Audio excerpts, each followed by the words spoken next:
Hello everyone, welcome to my channel mister Shyam Babu 214। आप सभी लोग को हमारे चैनल पे स्वागतम रहेगा भी। आज हम लोग देखा जाएगा टॉप 50 मोस्ट इंपॉर्टेंट एमसीक्यूज को देखा जाएगा जो 99.9% मार्क्स को कंप्लीट कराएगा, कवर कराएगा बायोलॉजी सेक्शन के अंतर्गत।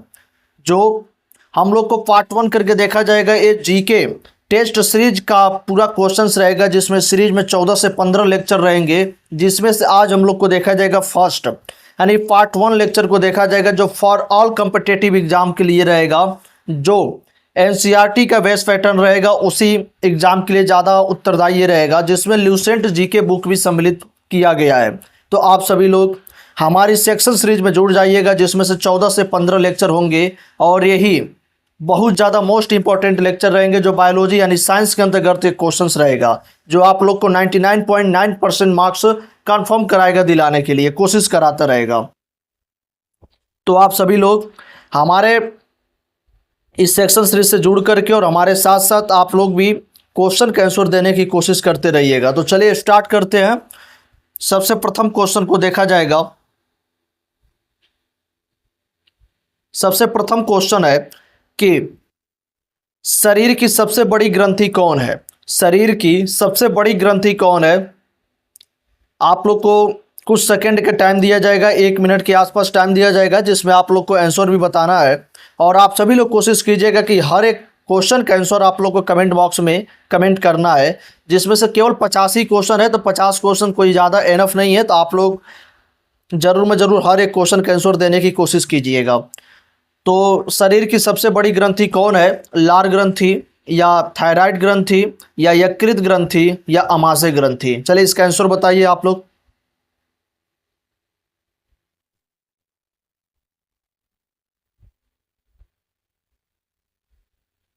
तो इसका आंसर हो जाएगा शरीर की सबसे बड़ी ग्रंथि यकृत होता है, जिसे लीवर भी बोला जाता है।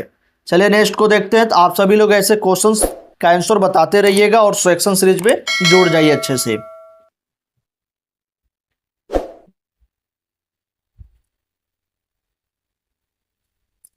दूसरा क्वेश्चन है कि मनुष्य में मादा जनन अंग जो होता है से किस हार्मोन का स्राव होता है? मनुष्य में देखिएगा मादा जनन अंग से किस हार्मोन का स्राव होता है? एस्ट्रोजन, प्रोजेस्टेस्टेरोन, रिलैक्सिन, सभी कथन सत्य हैं। चलिए इसका आंसर बताइए।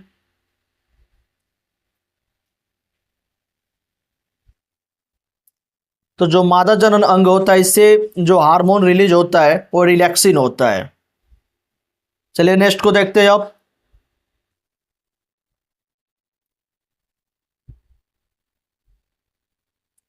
थर्ड नंबर का क्वेश्चन है कि मनुष्य में ऐच्छिक, देखिएगा ऐच्छिक, अनैच्छिक नहीं, ऐच्छिक गतियों का नियंत्रण किसके द्वारा होता है? ऐच्छिक गतियों का नियंत्रण किसके द्वारा होता है? सेरिब्रम, थायराइड या सेरिबेलम या इनमें से कोई नहीं? चलिए इसका आंसर बताइए। आप सभी लोग कोशिश करते रहिएगा हर एक क्वेश्चन का आंसर देने के लिए और कमेंट बॉक्स में जरूर दीजिएगा क्वेश्चन का आंसर। तो इसका राइट आंसर हो जाएगा ए यानी सेरिब्रम। चलिए नेक्स्ट को देखते हैं अब।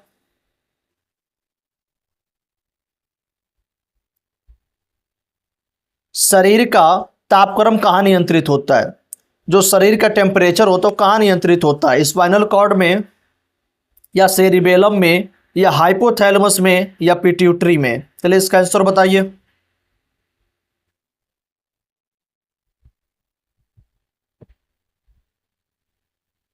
तो जो शरीर का तापक्रम होता है हाइपोथैलेमस में स्थित होता है, नियंत्रित होता है।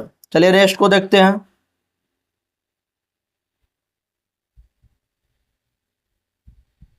पांचवें नंबर का क्वेश्चन है कि अमीबा में भोजन का अंतर्ग्रहण किसके द्वारा होता है? अमीबा में जो अमीबा होता है उसमें भोजन का अंतर्ग्रहण किसके द्वारा होता है? कूटपाथ, कोशिका मुंह, सील या गुदा द्वार? चलिए इसका आंसर बताइए।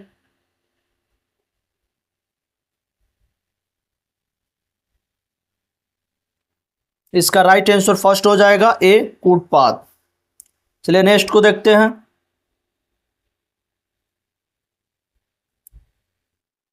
निम्न में से कौन सा एंजाइम लार में पाया जाता है? निम्न में से कौन सा एंजाइम लार में पाया जाता है? Pepsin, trypsin, ptyalin, chymotrypsin. चलिए इसका आंसर बताइए। जल्द से जल्द आप लोग हर एक क्वेश्चन का आंसर देने की कोशिश करते रहिए।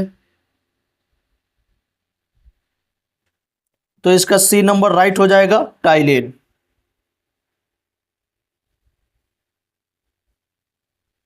नेक्स्ट, वह प्रक्रिया जिसके द्वारा मनुष्य श्वास ग्रहण करता है, देखिएगा, वह प्रक्रिया जिसके द्वारा मनुष्य श्वास ग्रहण यानी अंदर लेता है तथा छोड़ता नहीं बाहर छोड़ता है, वह क्या है प्रक्रिया? श्वसन कहलाएगा कि श्वासोच्छ्वास कहलाएगा कि प्रश्वास या निश्वास? चलिए इसका आंसर बताइए। तो इसका राइट आंसर बी हो जाएगा, श्वासोच्छ्वास की प्रक्रिया बोला जाता है।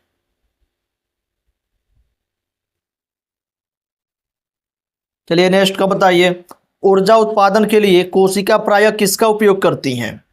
ऊर्जा उत्पादन के लिए कोशिका प्रायः किसका उपयोग करती है? अमीनो अम्ल, ग्लूकोज, वसा अम्ल, सुक्रोज? चलिए इसका आंसर बताइए।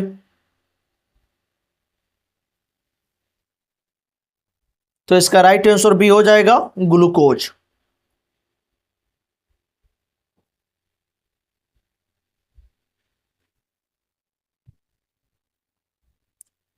चलिए नेक्स्ट है, किस अभिक्रिया द्वारा पौधे में ऑक्सीजन बाहरी वातावरण से कोशिकाओं में पहुंचता है? किस अभिक्रिया द्वारा पौधे में ऑक्सीजन बाहरी वातावरण से कोशिका में पहुंचता है? किण्वन, विसरण, दहन या प्रकाश संश्लेषण के द्वारा?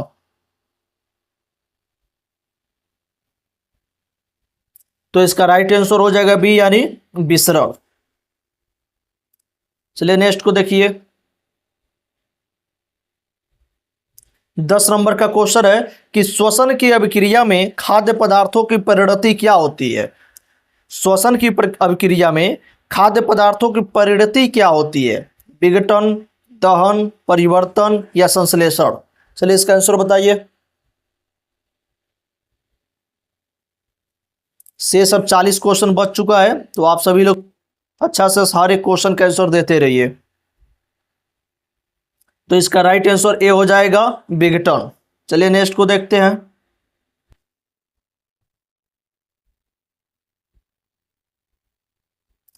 खाद्य पदार्थों का पौधे में स्थानांतरण का मुख्य रूप कौन सा है? खाद्य पदार्थों का पौधे में स्थानांतरण का मुख्य रूप कौन सा है? ग्लूकोज, स्टार्च, सुक्रोज या प्रोटीन? चलिए इसका आंसर बताइए।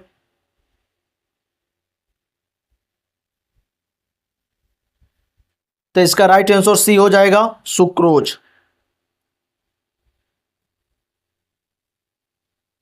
चलिए नेक्स्ट का बताइए। एक स्वस्थ मनुष्य का रक्तचाप, ब्लड प्रेशर कितना होता है? 90/60 या 120/80 या 200/130 या 140/160? चलिए इसका आंसर बताइए।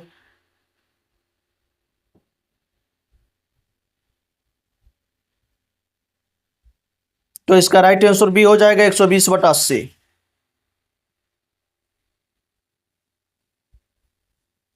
चलिए नेक्स्ट का बताइए।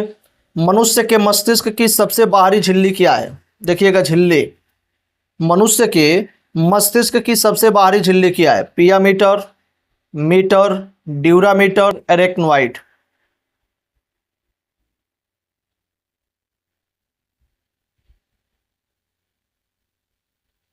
तो इसका राइट आंसर सी हो जाएगा, ड्यूरामीटर।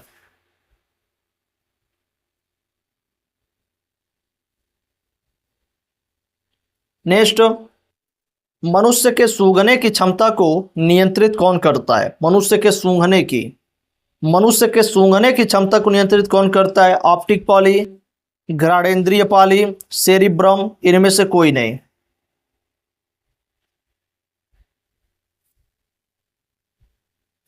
तो इसका राइट आंसर बी हो जाएगा, घ्राणेंद्रिय पाली।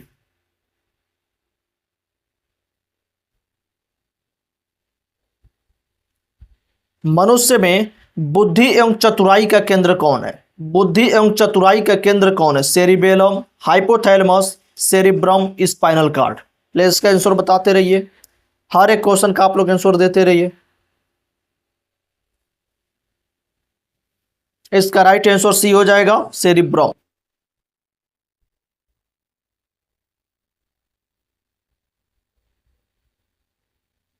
चलिए इसका बताइए। रक्त में ग्लूकोज की मात्रा नियंत्रित रहता है।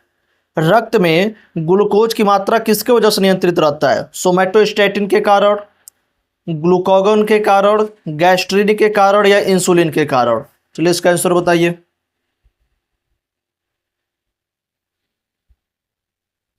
राइट आंसर डी हो जाएगा, इंसुलिन के कारण।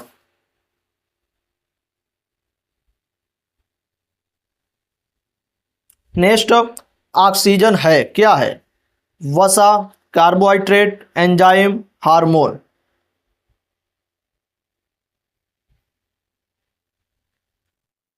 ऑक्सीजन एक एंजाइम होता है, ऑप्शन सी।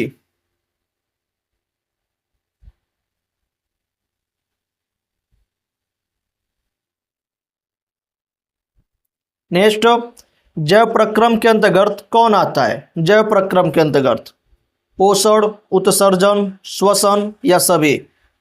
चलिए इसका आंसर बताइए। इसका राइट आंसर डी हो जाएगा, सभी। नेक्स्ट, गोबर छत्ता किसके अंतर्गत आता है? गोबर छत्ता, जो गोबर छत्ता बना लेते हैं सब ऐसे करके, ये किसके अंतर्गत आता है?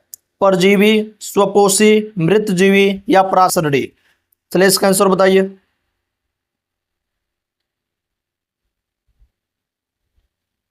तो यह सी यानी मृतजीवी के अंतर्गत आता है।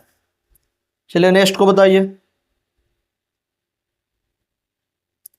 वायुमंडल में सामान्यतः CO2 पाया जाता है। CO2 की मात्रा कितनी पाई जाती है, कितना परसेंट होता है? 78%, 21% या 4% या 0.03%? चलिए इसका आंसर बताइए। तो इसका डी राइट हो जाएगा, 0.03%।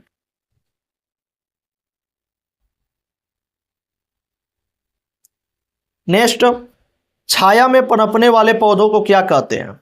छाया में, जो छाया होता है उसमें पनपने वाले पौधों को क्या कहते हैं? हेलियोफाइट्स, थियोफाइट्स, सियोकाइट्स या इनमें से कोई नहीं? चलिए इसका आंसर बताइए। तो इसका राइट आंसर सी हो जाएगा, सियोकाइट्स।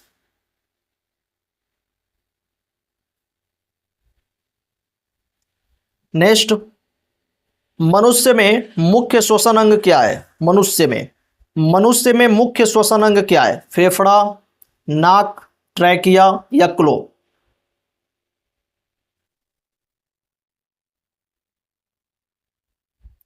तो इसका राइट आंसर ए हो जाएगा, फेफड़ा।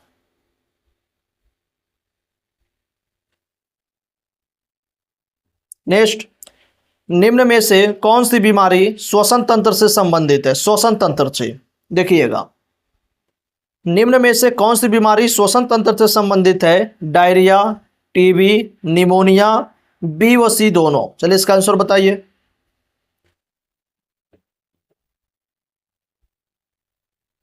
तो दोनों बीमारी श्वसन तंत्र से संबंधित होता है, टीबी, निमोनिया। चलिए नेक्स्ट को देखते हैं, यानी डी ऑप्शन राइट है।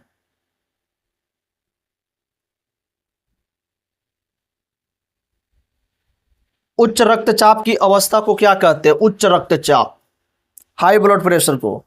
हाइपोटेंशन, पक्षघात, हाइपरटेंशन या इनमें से कोई नहीं? तो ये हाइपरटेंशन हो जाएगा, सी।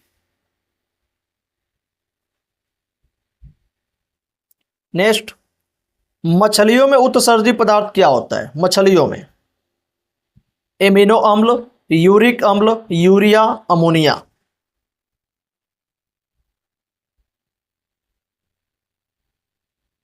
तो अमोनिया इसका आंसर हो जाएगा। चलिए नेक्स्ट को देखते हैं।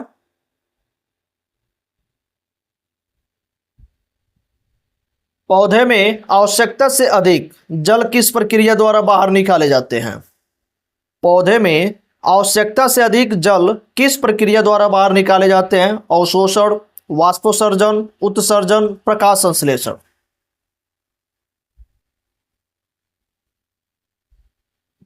तो राइट आंसर बी हो जाएगा वाष्पोत्सर्जन। चलिए नेक्स्ट को देखते हैं। निम्न में से किसे प्रकाश संश्लेषी अंगक कहते हैं? प्रकाश संश्लेषी अंगक, पत्ती, हरित लवक, एस्टोमेटा, जड़। चलिए इसका आंसर बताइए।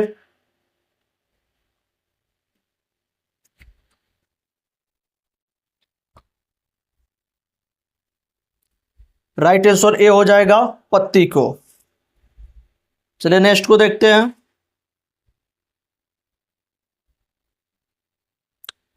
पौधे में गैसों के आदान प्रदान के लिए रहते हैं क्या?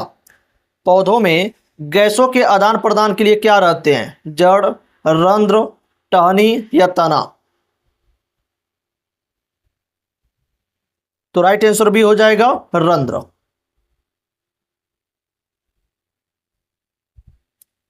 नेक्स्ट, फेफड़ा का आकार होता है, फेफड़ा का आकार क्या होता है? गोलाकार, बेलनाकार, शंक्वाकार, अंडाकार। तो इसका राइट आंसर सी हो जाएगा शंक्वाकार।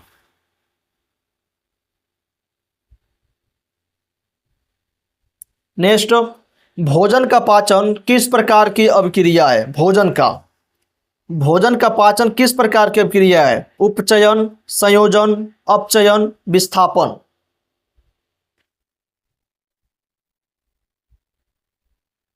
उपचयन ए अभिक्रिया है।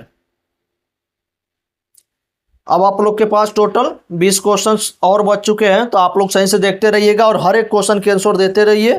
तो चलिए 20 क्वेश्चन को भी कंप्लीट किया जाए।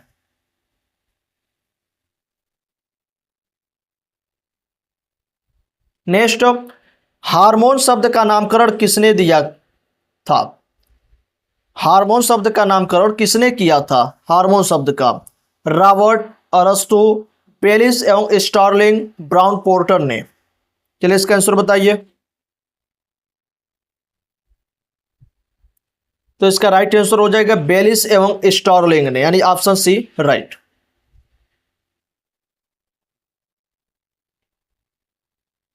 नेक्स्ट, पृथक्करण का नियम किसने दिया था? पृथक्करण का नियम एसिरियंस ने, डार्विन ने, मेंडल ने, बैबिलियोनियन। चलिए इसका आंसर बताइए।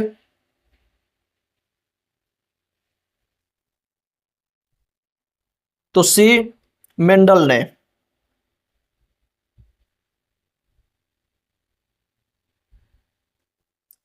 जीव विज्ञान शब्द का प्रयोग सर्वप्रथम किसने किया? जीव विज्ञान लैमार्क तथा ट्रेविनेरस ने, वानवाल ने, पुरकिंजे ने, अरस्तु ने। चलिए इसका आंसर बताइए।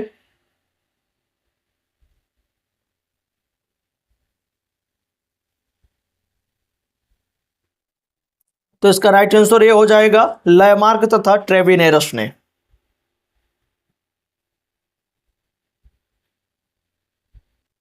नेक्स्ट, जीव विज्ञान के जनक के नाम से जाने जाते हैं। जीव विज्ञान के जनक के नाम से जाने जाते हैं लैमार्क, डार्विन, अरस्तु, ट्रेविनेरस।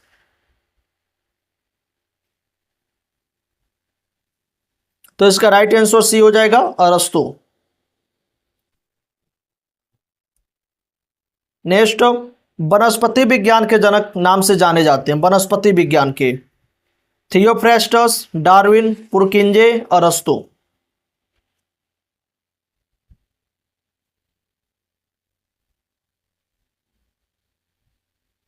तो इसका राइट आंसर ये हो जाएगा थियोफ्रेस्टस।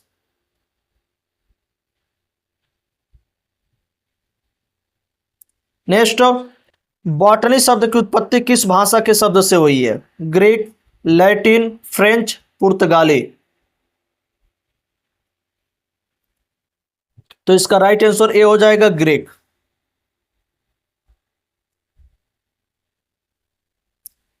नेक्स्ट, फाइकोलॉजी में किसका अध्ययन किया जाता है? फाइकोलॉजी में कवक का, शैवाल का, विषाणु का या ये सभी का। चलिए इसका आंसर बताइए। तो शैवाल का अध्ययन किया जाता है।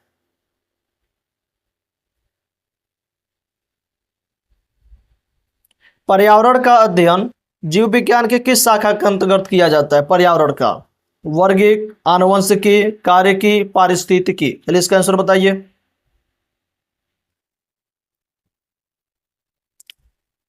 डी पारिस्थितिकी के अंतर्गत आता है।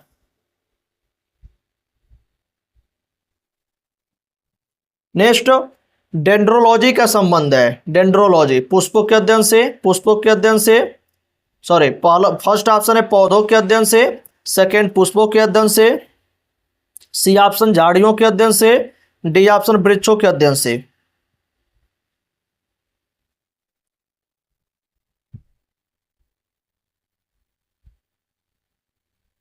तो सी ऑप्शन झाड़ियों के अध्ययन से।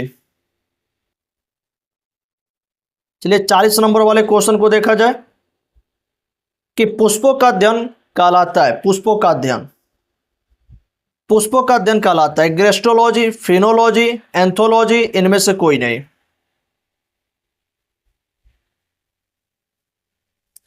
तो सी ऑप्शन राइट हो जाएगा, एंथोलॉजी।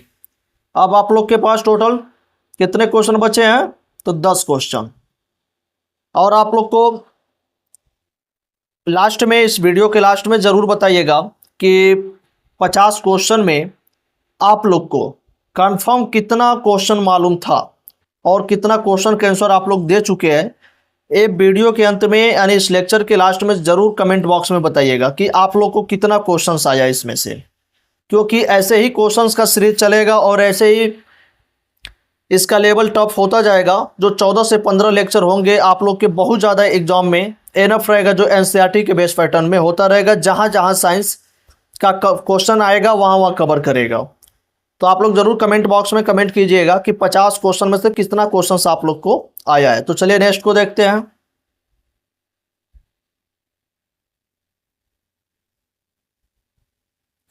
वनस्पति संवर्धन से संबंधित विज्ञान की शाखा को कहते हैं वनस्पति संवर्धन से। Olericulture, horticulture, agriculture, floriculture. तो इसका राइट आंसर भी हो जाएगा हॉर्टिकल्चर। Next, spermology. स्पर्मोलॉजी में किसका अध्ययन किया जाता है? परागकण, बीज, फल, पत्ते। तो राइट आंसर भी हो जाएगा। नेक्स्ट, एग्रेस्टोलॉजी में किसका अध्ययन किया जाता है? ये जो भी इस चैनल पे लेक्चर अपलोड किया गया उसमें बार बार हम बोले हैं कि जो भी अध्ययन वाला क्वेश्चंस आएगा आप लोग उसको जरूर नोटबुक में नोट डाउन कीजिएगा, क्योंकि ये क्वेश्चंस बार बार पूछा जाता है अध्ययन से रिलेटेड जो भी रहता है। तो एग्रोस्टोलॉजी में किसका अध्ययन किया जाता है? घासों का, फलों का, फसलों का, या तेल बीजों का। तो ए ऑप्शन राइट हो जाएगा, घासों का।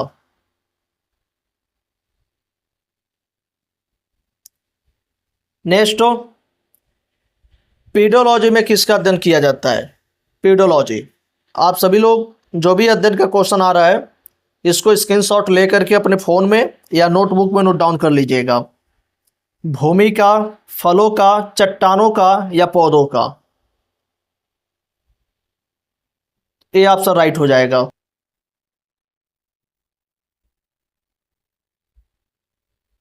नेक्स्ट, पौधों को नाम देने वाले विज्ञान कहलाता है नामकरण, वर्गीकी, पहचान, वर्गीकरण। तो ऑप्शन बी राइट हो जाएगा, वर्गीकी।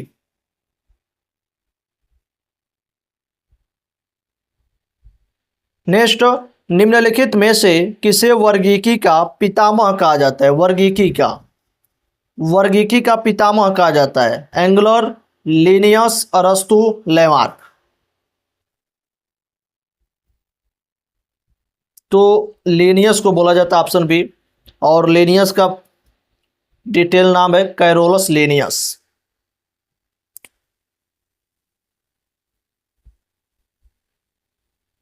नेक्स्ट, सूक्ष्मजीव मिलते हैं, सूक्ष्मजीव मिलते हैं रेतली मिट्टी में, लवण युक्त पानी में, दलदल भूमि में, या इन सभी में।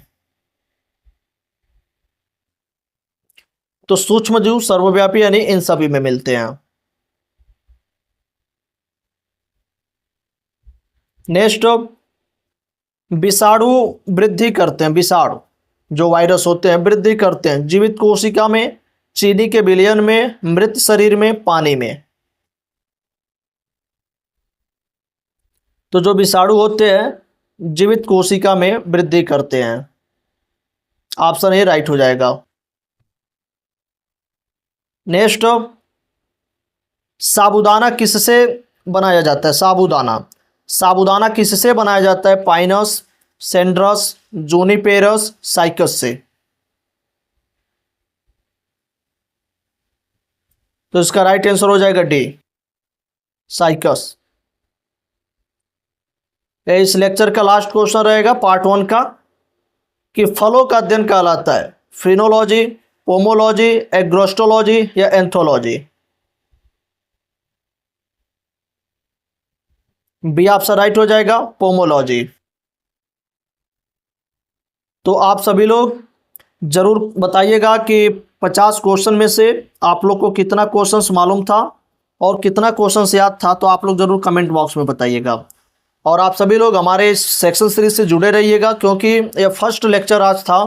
ऐसे करके 14 से 15 लेक्चर को देखा जाएगा जो बहुत ज़्यादा इंपॉर्टेंट रहेगा हर एक एग्जाम से, ऑल कॉम्पिटिटिव एग्जाम से। जो भी एनसीईआरटी बेस्ड पैटर्न रहेगा या ल्यूसेंट का बुक जहाँ भी एलो होगा वहाँ इसका क्वेश्चन आप लोग को देखने को मिलेगा। तो चलिए तब तक के लिए धन्यवाद। मिलते हैं नेक्स्ट वीडियो में। आप सभी लोग हमारे इस चैनल को सब्सक्राइब करके जरूर रखिएगा।